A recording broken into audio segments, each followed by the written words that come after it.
আজ অনেক দিন পর একটু মিষ্টি জিনিস খেতে ইচ্ছে করলো, তাই পায়েস বানিয়ে ফেললাম। হ্যালো এভরিওয়ান, আসসালামু আলাইকুম। কেমন আছেন সবাই? আমরাও আলহামদুলিল্লাহ অনেক ভালো আছি।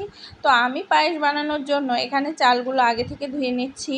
আসলে মিষ্টি জিনিস আমরা একটু কমই খাই, আমার ছেলে খেতে পছন্দ করে, তো একটু মাঝে মধ্যে যখন বানাই একটু বেশি করেই বানাই।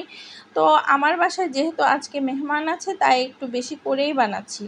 তো যাই হোক, পায়েস সবাই বানাতে পারে, তো আমি যেভাবে পায়েসটা আজ রান্না করব সেভাবে আপনাদের সঙ্গে শেয়ার করব। তো আমি যদি পায়েস বানাই তাহলে 2-3 দিন আগে থেকেই দুধটাকে জাল করে রাখি, তাহলে আমার মনে হয় পায়েসটা একটু স্বাদ হয়। তো আমি এখানে আগে থেকে আবারও দুধটা জ্বালাইছি, জ্বালানোর পরে এখানে আমি চাল দিয়ে দিয়েছি, ধুয়ে তারপরে দিয়ে দিলাম। দিয়ে এই চালটা যতক্ষণ না সেদ্ধ হবে ততক্ষণ আমি এটাকে জাল করব। আর আমি এখানে হচ্ছে একটু লবণ দিই। অনেকে আছে যে মিষ্টি জিনিসে লবণ দেয় না, আমি একটু দেই, তাহলে আমার মনে হয় একটু স্বাদটা বেশি ভালো লাগে।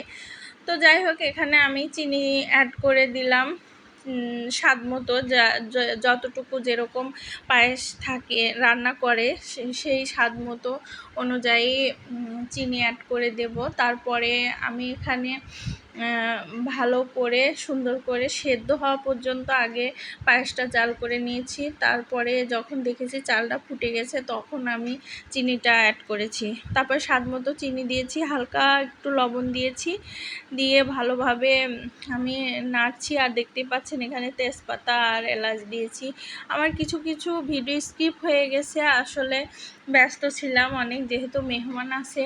তো আমি এখানে আজকে ঘি বানিয়েছি বাসায়, সেই ঘিগুলো জ্বালাইছি। সেই ঘি দিয়েই আমি এখানে কিছু কিশমিশ আর হচ্ছে বাদাম, কাজু বাদাম, কাঠবাদাম, এগুলো আমি সুন্দর করে কুচি কুচি করে কেটে নিয়ে তারপরে আমি ওটা ভেজে তারপরে দিয়েছিলাম।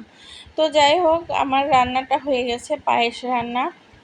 তো আমি ভাবছি একটু বাটিতে উঠিয়ে ফ্রিজে রাখবো, তো মেহমানদের খেতে দেবো সেজন্য।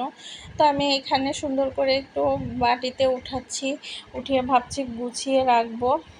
তো একটু বাদাম দিয়ে একটু ভাবছি ডেকোরেশন করব, তো হালকা একটু উপরে দিলে যাতে ভালো লাগে দেখতে, এই আর কি, তাছাড়া অন্য কিছু না। তো এরকমভাবে আমি পায়েসটা রান্না করি, আর আমার পায়েসটা ভালো লাগে, অনেক টেস্ট হয়। তো যাই হোক, আমি এভাবে পায়েস রান্না করি। আপনারা কে কেমন করে রান্না করেন?